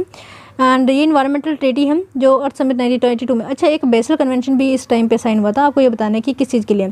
एक रोटरडम कन्वेंशन है जो 1998 में साइन हुआ है, दोनों एक दूसरे से रिलेटेड है। बेसिकली एक हजार्डिस को अगर हम भेजते हैं तो किसके अंडर में होता है, मतलब हजार्डिस वेस्ट प्लास्टिक वगैरह है नॉन डेवलपिंग मतलब लीस्ट डेवलपिंग कंट्री के साथ के पास उसको भेज दिया जाता है ताकि वहाँ पे उसको डंप किया जा सके, क्योंकि वहाँ पे परहैप्स ज़्यादा स्पेस है and people are not rejecting like that various thing. Scattered Bonn Germany के अंदर legally non binding Kyoto protocol was negotiate under this framework. CB convention biological diversity में बता चुकी, इसके अंदर कार्टेगेना प्रोटोकॉल है, नगोया प्रोटोकॉल है जो एचई टारगेट के बारे में भी बात करता है जो 2010 से लेकर 2020 तक हमें इंप्लीमेंट करने थे। कार्टेगेना प्रोटोकॉल ऑन बायोसेफ्टी यूएसए जो है इसको ने रेटिफाइड नहीं किया, लीगली बाइंडिंग है। 3 मेन गोल है कि हम कंजर्व करेंगे अपनी बायोलॉजिकल डाइवर्सिटी को, इसके जो सस्टेनेबल कंपोनेंट है उसको अचीव करेंगे, शेयर करेंगे बेनिफिट। ये इंपॉर्टेंट है कि जो भी हमारे वहाँ की लोकल पॉपुलेशन है they should be shared. Next अगर हम देखें यूएनसीसी 1994 में convention to combat desertification, Bonn Germany के अंदर इसका हेडक्वार्टर लीगली बाइंडिंग है, कनाडा के द्वारा विड्रॉ कर लिया गया। अजीब बात है। क्योटो प्रोटोकॉल 1997 इसका हमारा एम था कि हमें जो ग्लोबल वार्मिंग है उससे फाइट आउट करना है। नेगोशिएशन UNFCCC 2005 में ये जो हमारे सामने आया।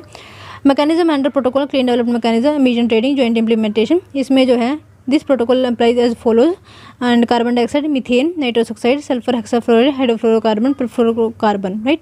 इस next 1 country and next 2 country को अलग से बताया गया है।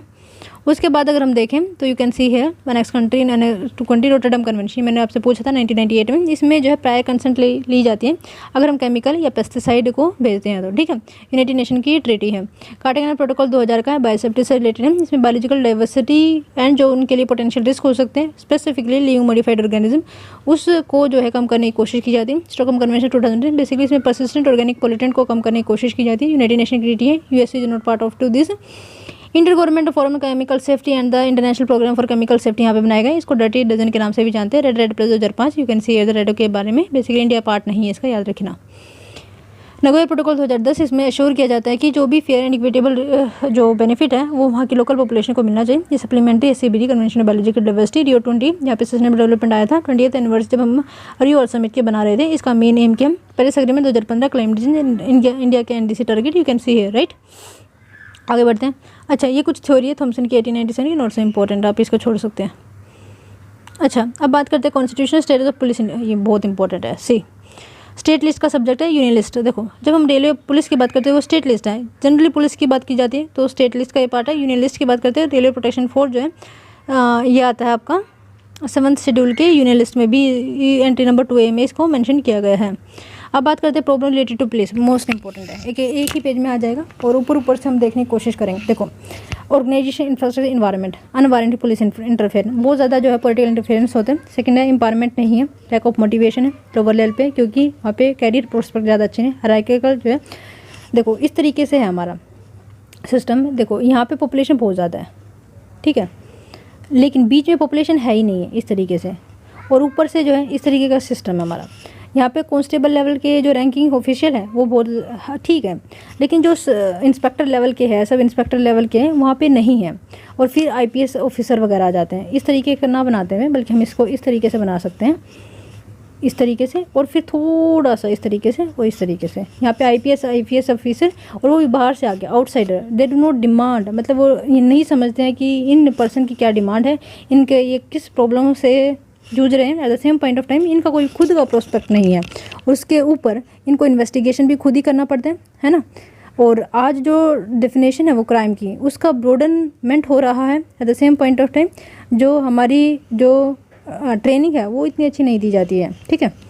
Divorce of authority from accountability, problem for organisational behaviour, inadequate training and inhouse attitude and arrogance. ये इंपॉर्टेंट है कि जो हमारी पुलिस है होनी तो चाहिए हेल्प करने के लिए, लेकिन आप यहाँ पे एग्जांपल दोगे कि जिस कोविड-19 के टाइम पे पुलिस के द्वारा बहुत अच्छा कोऑपरेट किया गया है ना, हेल्प अगर हम देखें तो उनके जो एरोगेंस किस बात का कि वो गवर्नमेंट जॉब पे हैं, हाई पोस्ट जॉब पे, like that. Insensitivity toward the local people and patronage मतलब कि वो अपने भाई भतीजावाद ज़्यादा करते हैं, राइट। सेकंड है साइकोलॉजिकल इशू है भाई, मल्टीप्लिकेशन ऑफ फंक्शन है। For example crime preventive investigation taking, सारे के सारे जो है बैक सीट पर ले लिया जाता है। मतलब देखो हमें क्या करना है कि क्राइम को भी प्रिवेंट करना है, लेकिन ये क्राइम को प्रिवेंट करने के लिए उनके पास टाइम तो होना चाहिए। उसी के बाद जो ट्रायल्स हैं कोर्ट में वो भी चलते रहते हैं बहुत ज़्यादा। Too large to population to handle, हमारी जो पॉपुलेशन रेशियो है होना कितना चाहिए 2:2:2 अपॉन 1 लाख पॉपुलेशन, हमारी कितनी है 134 अपॉन 1 लाख बहुत है, मतलब बहुत कम है, और वो भी अनइक्वल है, स्टेट टू स्टेट वेरी करता है। फर्स्ट थिंग, इवन राजस्थान के अंदर 75% of the personnel do not have a basic ammunition, so that's lacks it. Next the prosecution issue है, best talent is not attracted as police prosecutor, lack of coordination होता है। और unethical issue भी है, corruption है, collusion है, extortion है, absence of transparency है, रिक्रूटमेंट एंड पर्सनल लेवल पे पुलिस का। Problem related to criminal justice system, ये बहुत इंपॉर्टेंट है, लार्ज पेडेंसी ऑफ केसेज है, लो कन्विक्शन रेट है, डिटरेंस क्रिएट ही नहीं हो पाता है, तो प्रिवेंटिव क्राइम तो बैक साइड पे ही चला जाता है। ऊपर से इतना ज़्यादा क्राइम है, इतना ज़्यादा वर्कलोड है, पर्सनल नहीं है, टेक्नोलॉजी नहीं है, एक ही दुख की फोरेंसिक लैब है ना। और क्या होता है कि जो राइट की अवेयरनेस तो बढ़ रही है, लेकिन जो पुलिस को जो चेंज करने की ज़रूरत है वो चेंज करने की ज़रूरत नहीं है। पीपल नो देयर राइट, उनको पता है कि अगर वो पुलिस के सामने हाँ भर लोगे तो जस्टिस के सामने जाके मना कर देंगे, कुछ ऐसे सिस्टम फॉलो किया जाता है। Problem related to the general administration. For example, police enforcement large gap between the aspiration of the people and the opportunity, with the resultant deprivation and alienation and lack of coordination between the various governmental agencies. ठीक है, तो ये एक important issue निकल कर आता है। अब इंपॉर्टेंट जो पुलिस रिफॉर्म है किस किस के द्वारा बोला गया। फॉर एग्जांपल, गौर कमेटी बिठाई गई थी, national police commission 1977, Padmanabha committee 2000 and police, ये इंपॉर्टेंट है। सोराबजी जो कमेटी है उसके हिसाब से 2006 में एक रिफॉर्म लेकर आने की कोशिश की गई थी, राइट। लेकिन ये कितना इम्प्लीमेंट हुआ है ये तो अब यही जाने। इनके द्वारा 7 बाइंडिंग डायरेक्शन बोला गया था कि जो डीजीपी रैंक के पर्सनल होते हैं उनको 2 साल के लिए जो है अपॉइंट होना चाहिए, और जो यूपीएससी के द्वारा कंडक्ट किया जाता है होना चाहिए। स्टेट सिक्योरिटी कमीशन बनाना चाहिए, वो जो ताकि जो फंक्शनिंग है पुलिस को देख सके। मिनिमम 2 ईयर टेन्योर होना चाहिए पुलिस ऑफिसर का। Separation of investigation and law and order होना चाहिए। पुलिस एस्टेब्लिशमेंट बोर्ड होना चाहिए। Deal with the transfer posting also. Police complaint authority होनी चाहिए। पुलिस अगर आप कुछ गलत करती है तो पुलिस के अगेंस्ट अगर कोई किस तरीके से हम जो है याचिका दायर कर सकते हैं। कॉन्स्टिट्यूशन, कुछ रिसेंट डेवलपमेंट भी हुए। For example, draft model act जो 2015 है for making police more responsive, effective and citizen friendly. And model जो पुलिस एक्ट था 2006 में, उसको इम्प्लीमेंट करने की कोशिश की गई। 2018 के अंदर सुप्रीम कोर्ट के द्वारा एक्सटेंड किया गया था स्टेट गवर्नमेंट को कि वो अपॉइंट नहीं करेंगे DGP without first consulting the UPSC. 2020 के अंदर new committee of reform in criminal under Balraj Chauhan constitute की गई थी ताकि रिफॉर्म करने के लिए criminal law of the country में, और इसके लिए केवी कामत कमेटी भी बिठाई गई है और उसमें सीआरपीसी में चेंज किया गया है। हाँ, most important preamble of the Indian constitution, इसमें बोला गया sovereign socialist secular democratic Republic होना चाहिए, justice social economic and political liberty of thought expression belief faith and the worship, liberty of status and equality of status and opportunity and to promote among the fraternity, ताकि dignity हम individual की बरकरार कर सके। Nation के लिए unity and integrity एक main focus रखा गया है। आगे बढ़ते हैं। अच्छा, अब कौन कौन से फीचर है government of India act of कौन कौन से लिए गए, यू कैन सी है। ब्रिटिश कॉन्स्टिट्यूशन से क्या क्या लिया गया है, single citizenship for example, US constitution क्या लिया है, आयरिश कॉन्स्टिट्यूशन से क्या लिया है, इंडियन कॉन्स्टिट्यूशन से क्या लिया, और यूनिटी फीचर में आप सिंगल सिटीजनशिप भी डाल सकते हैं। Australia constitution concrete list, Weimar constitution suspense of fundamental right, USSR की से हमने क्या लिया, फंडामेंटल कहाँ गया, यूएसएसआर फंडामेंटल ड्यूटी लिया है एंड आइडिया ऑफ जस्टिस लिया है बेसिकली। फ्रेंच कॉन्स्टिट्यूशन से liberty, equality, fraternity and nationalism, Republic का कंसेप्ट भी वहीं से हमने लिया है। साउथ अफ्रीका कॉन्स्टिट्यूशन से किस तरीके से इलेक्शन होना चाहिए मेंबर ऑफ राज्यसभा का एंड किस तरीके से कॉन्स्टिट्यूशन को हम चेंज कर सकते हैं। उसी तरीके से Japanese constitution procedure established by law as per article 21 of the Indian constitution में रखा गया है। यू कैन सी है कौन कौन से Gandhi socialist and liberal principle है। आर्टिकल 36 बोलता है डिफाइन करने के लिए स्टेट को, आर्टिकल 37 बोलता है principle contain in this part, article 38 social order को प्रमोट करने के लिए 39 certain principle followed by the state, 39A में नालसा। नेक्स्ट द 40 में विलेज पंचायत को गठन करना, एजुकेशन एंड पब्लिक असिस्टेंस देना सर्टेन क्लासेस को, प्रोविजन करना human condition work and next the living ways for worker. 43 में किस तरीके से हम पार्टिसिपेशन बढ़ा सकते हैं, 43 में प्रमोशन ऑफ कोऑपरेटिव सोसाइटी और uniform civil code, provision for early childhood care and education to children below the age of the 6 year, क्योंकि 6 से लेकर 14 साल तक का फंडामेंटल राइट है। Article 21A of the Indian constitution जो 86 कॉन्स्टिट्यूशन अमेंडमेंट के साथ ऐड किया गया था। Promotion of education, economic interest of S and other weaken section of the society, for example OBC हो सकता है। Due to the state to raise the level of nutrition and standard of living also to improve the public health and organisation of agriculture and animal husbandry. हमें empowerment करना है, environment safeguard करना है forest and wildlife को, protection of monument and places object of national importance. Next the separation of judiciary from the executive and promotion of international peace and security, right. Fundamental duty to abide by the constitution, respect the idea of the institution, cherish the follow the noble idea, to hold and protect the sovereignty unity and integrity, defend करना है अपनी country को, promote करना है harmony and spirit of common brotherhood, Indian transcending religious language and regional sectional diversity को respect करने के लिए डेरोगेटरी वुमेन की जो प्रैक्टिस है वो नहीं होनी चाहिए, 10 value and preserve the heritage of our country, to protect improve natural environment including forest, scientific temper को डेवलप करना, ह्यूमनिज्म की फीलिंग को डेवलप करना, spirit of inquiry and reform भी होना चाहिए, safeguard public property and to observe the public violence. उसके बाद आता है strive toward excellence in all sphere of individual collective so that they can nation जो है राइज करता रहे। उसके बाद है part of constitution, part 3, part 4, part 4 है, इसको जो है कंसाइन भी बोला जाता है। मैग्ना कार्टा है, आर्टिकल पार्ट 3 में 12 से लेकर 35 तक है, यूएसए एंड फ्रांस से बोरो किया गया, सस्पेंड किया जा सकता है जब हमने नेशनल इमरजेंसी लगाई जाती है। फंडामेंटल राइट जो इंडियन सिटीजन को ही दिए गए 15, 30, 16, 29 एंड 19।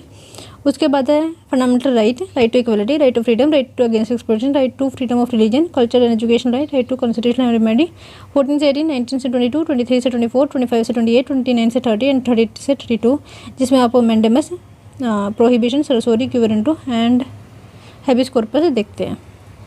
स्पेशल प्रोटेक्शन जो दिए गए हैं स्टेट को 371 कहाँ है, ये महाराष्ट्र एंड गुजरात, ए में नागालैंड है, बी में असम है, सी के अंदर मणिपुर है, डी के अंदर जो है आंध्र प्रदेश है, ई के अंदर अरुणाचल प्रदेश आंध्र प्रदेश है सॉरी, एफ के अंदर जो है परहैप्स सिक्किम है, यस ABCDEFG, जी के अंदर जो है मिजोरम है, GH की बात करें तो अरुणाचल प्रदेश है, GHI की बात करेंगे परहैप्स गोवा है, I ये कहाँ गया आई, ये रहा Goa, and 37 G Hyderabad and Karnataka वहाँ पे आते हैं। अच्छा ये इंपॉर्टेंट है भाई, Panchayati Raj institution related important committee, Balwant Rai Mehta committee 1957 में बनेगी थी, अशोक मेहता कमेटी 1977 में 20 साल बाद, हनुमंत राव कमेटी जो है 1982, JV K Rao committee 1985, LM Singhvi committee 1986 and PK Thungon committee 1988, right, make sure you remember it, I can repeat, चलो मैं लिख के ही बताती हूँ यहाँ पे ताकि आपको याद हो जाए, है ना। नंबर फर्स्ट कैसे याद रखे, जैसे Balwant Rai committee you know very well, क्योंकि बहुत ज़्यादा फेमस है, 1957 सॉरी। उसके बाद है अशोक मेहता कमेटी 1977, उसके बाद है PK थंगवा कमेटी। ये जब टाइम बहुत ज़्यादा बढ़ जाता है तो हनुमान राव आते हैं, हनुमान भगवान आते हैं, इस तरीके से याद रखिए, हनुमान भगवान आते हैं 1982 में। वो क्या करते हैं, राव को बोलते हैं, राव और सिंघवी को, राव एंड सिंघवी, राव पहले आता है, सिंघवी बाद में आता है, सेम ईयर है 1995 एंड 1986, कोई ज़्यादा डिफरेंस नहीं है ना।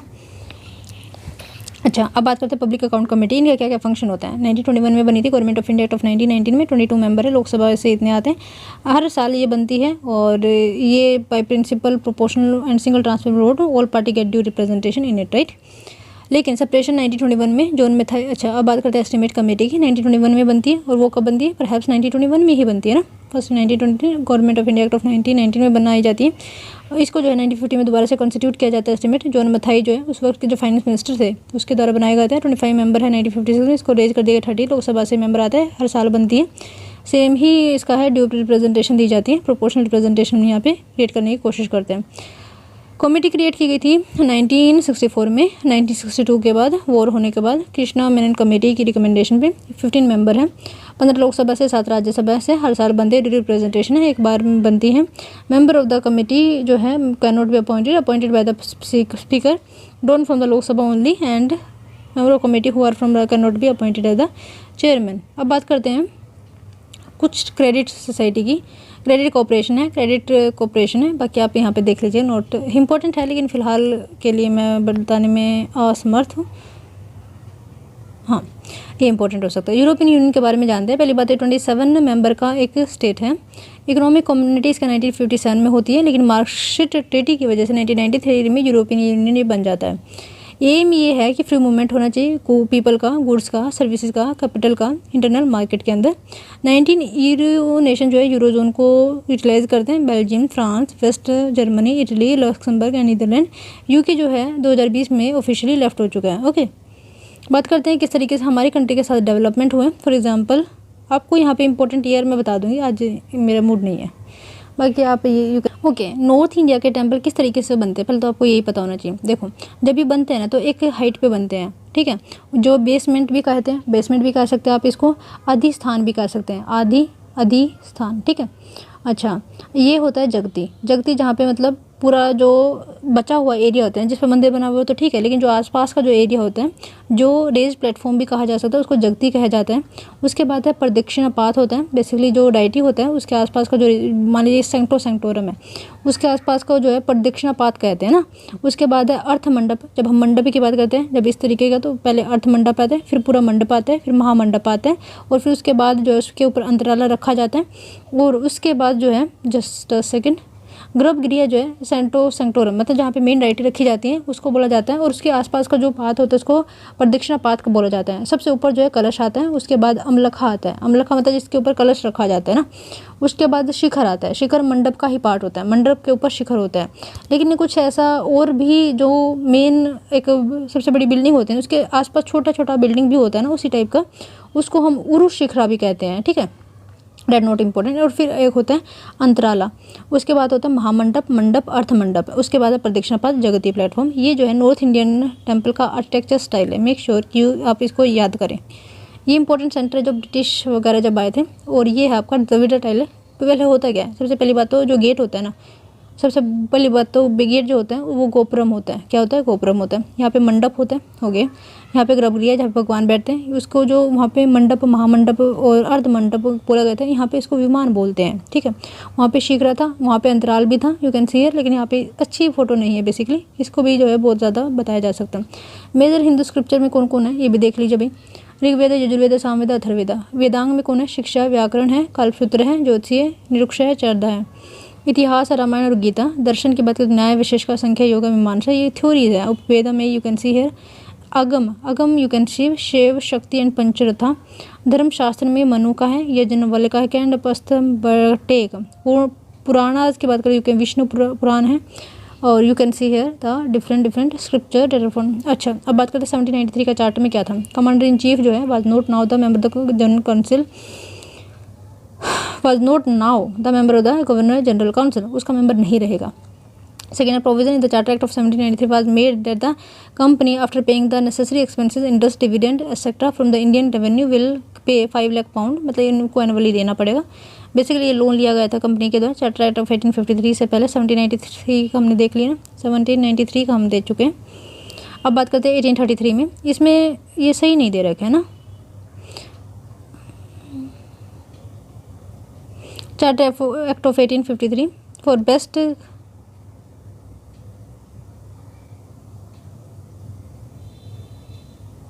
East India company for unlimited time को जो है वो ट्रेड कर सकती है। यहाँ पे कोई टाइम लाइन नहीं बताई गई, ये नहीं बताई कि अगला चार्टर कब आएगा।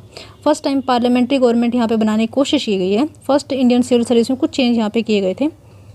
नेक्स्ट देखते हैं 1853 में charter act of 1815। Legislation was treated as the special function, मतलब जो लेजिस्लेशन है वो स्पेशल फंक्शन को ट्रीट किया गया। ओपन कंपटीशन रखने की कोशिश की मकाले की टीटी के हिसाब से। ये Macaulay committee local representative in the Indian legislature was introduce and 4 member जो है अपॉइंट किए गए थे प्रोविंशियल गवर्नमेंट में से।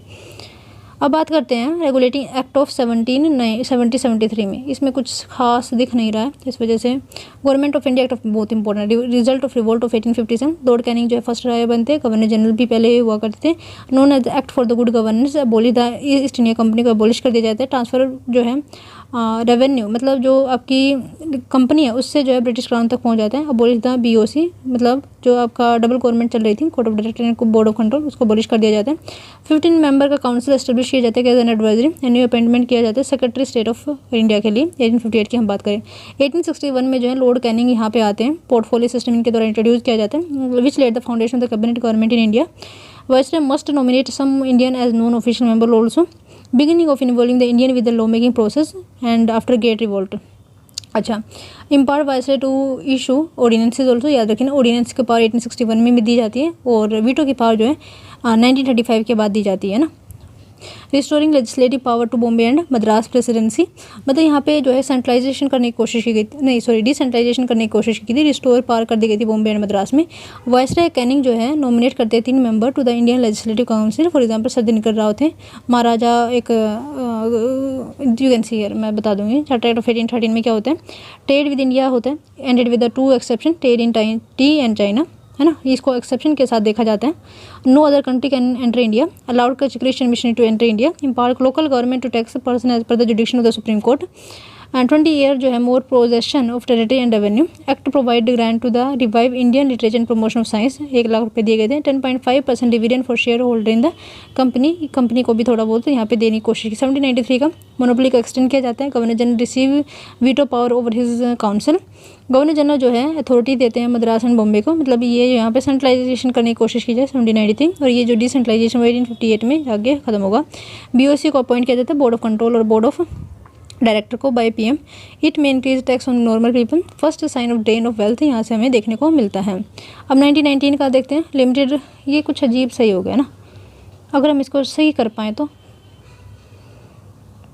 नहीं समझ नहीं आ रहा है।